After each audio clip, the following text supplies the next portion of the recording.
I'm Josh with the City of Waupaca, and we are all back together again after having some varied time off, or some of us missing from these updates. And we got Aaron Jensen from the City of Waupaca and Ron Sorry from the School District of Waupaca. Good to see everyone. Hey, You as Josh. well. Good to be back. It is. As you wander around town, you might see some out-of-town visitors in Waupaca, and I gotta look at the screen to pronounce this right. We've got a group with Rotary from Turkmenistan that's visiting. They've been to City Council, they've been to the school, and Aaron, Ron, tell us a little bit about those visits. Do you want Ron, to go ahead if you want to start. Okay. Yeah. Well, they were at Rotary today and did a little presentation as well. And they came to the school district this morning. We had our FFA do a presentation about what FFA is about, what it does, and how it impacts our student body and trains them to be in the egg industry, really. And so there was that. And then there was some classroom visits and presentations as well. I had a little bit of an opportunity to personally interact with them, and they're very grateful, very humble people. And they, the interesting thing, Rotary could not find somebody that speaks Turkmenistan. And so instead they had to get somebody that speaks Russian, because Turkmenistan used to be under Russian control. And so the residents there speak Russian as well. So an individual, a lady from Iowa, came and was the interpreter. They spoke the Russian and she interpreted and was able to have that dialogue. Some do speak English, but I know there was for sure one individual that just knew English, and he was speaking Russian with her. And but they were very impressed with the school. They have government-run schools, kind of like I guess this is government-run, but in their country, it's cookie cutter. They don't have, like in our case, we could have an FFA and another school may not have an FFA, or maybe not a successful FFA, for instance, right? Everything is identical. The curriculum, classes offered, identical. They don't have that individual local control where the community can say, hey, we want this, and that. Kind of like what we have in our country. So that was kind of a interesting share that they gave that I thought was interesting. When they were coming in to the high school, a Go Right Way bus was there. They all wanted to go by that bus and get their picture taken with it. So I didn't have an opportunity to debrief with them about that, but they must not have school buses in Turkmenistan.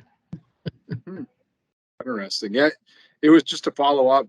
That's very interesting. Ron had a lot of good information. We had them at City Council last night.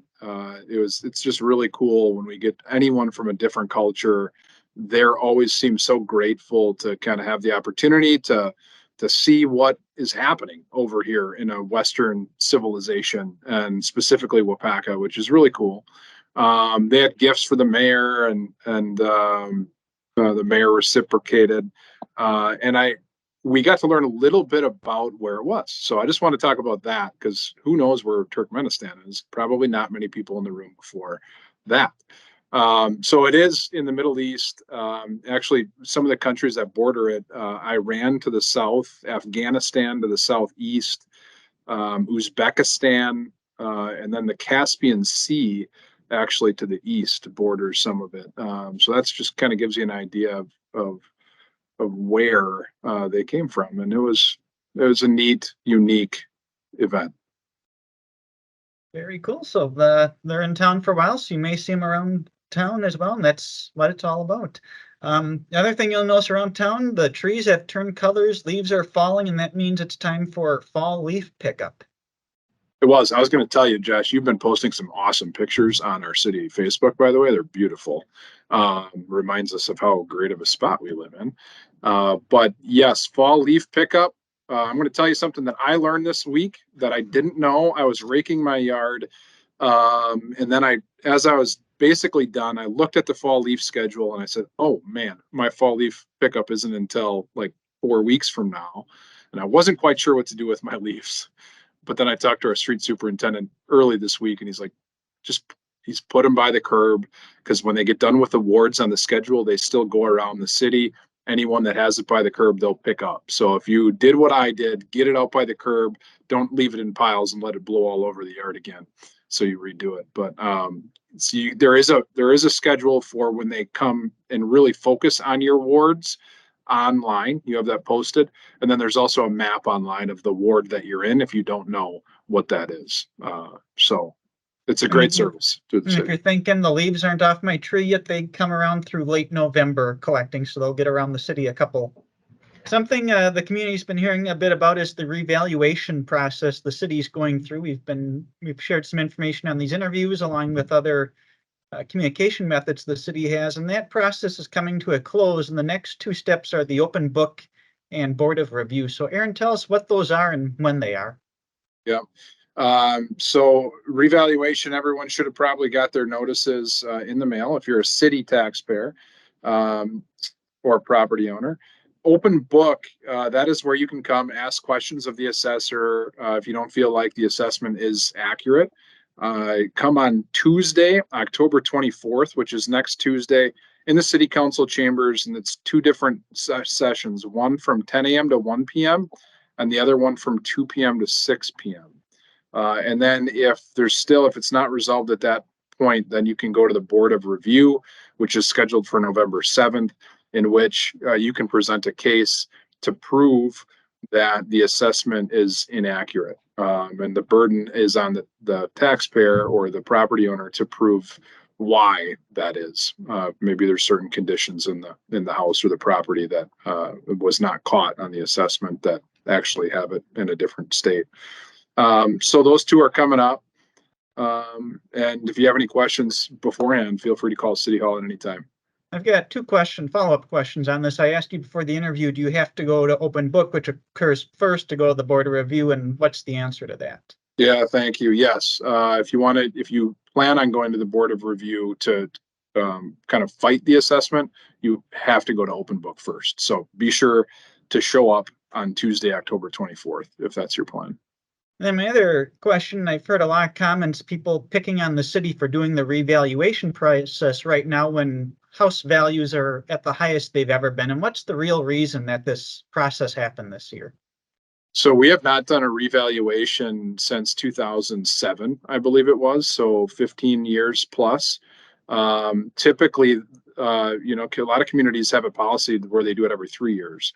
We were triggered by the fact that we fell below basically a ratio compliance. It was a ratio compliance issue with the state. So when we were in the 70% ratio for assessments. If everyone's even and equal, it's at 100%. This gives you an idea of where we were. We were there for 4 years, and that triggers the need or the requirement by the state to go out and get one done. So, we're hoping really it should be more of a common occurrence. That'll be conversations that council has over the next several years. But you have great videos out, Josh. I just want to make it clear. The revaluation is not necessarily the reason for taxes going up or down. It's the levy that is set by all of our taxing jurisdictions, right? City council, and in the city's case, or the school district, or the county, or Fox Valley Tech. So again, the revaluation is just to equalize what property owners pay and make sure it's equitable. So it's a good thing, and hopefully we can do it more than every few years. Thank you. We want to talk a little bit about high school sports. The first thing, your volleyball team is doing exceptional. So tell us about that, Ron. They are. This is an exceptional group of girls here, and with an exceptional group of coaches. They're coached very well, and the athletes perform very well, and we're very excited that they're in the playoffs. They won the other night. They play again on Thursday of this week. I believe it's against Merrill. And if they win, then they play again on Saturday. And I believe that one is Shawano, if I'm remembering correctly. And we're pretty excited about it. I think they have a good shot to go all the way. And we're hoping. And if anybody gets an opportunity, feel free, come on over to a game. Well, I guess the last home game will be Thursday, because if they win Thursday, I believe it's away at Shawano.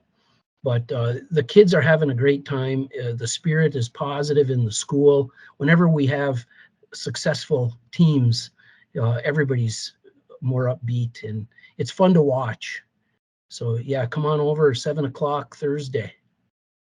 And then the other thing we want to talk about is, a lot of people are used to coming to watch a high school football game on a Friday night, and it's becoming less of an occurrence there on Friday nights and maybe on a Thursday or a Saturday. And there's a reason for that. Yeah, just a few weeks ago, we had to play, our football team did, not on the traditional Friday night, but instead on Thursday. And that's what the league wanted to do.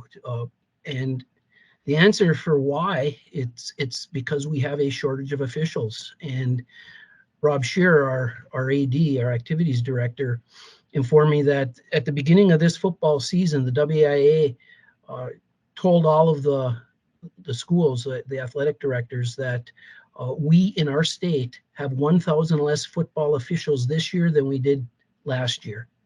And I think just like we have a shortage of teachers, we have a shortage of aides, we have a shortage of bus drivers. I think all areas are impacted, but part of it is older officials retiring, not as many new people getting into being officials, officials not wanting to deal with angry spectators or angry parents.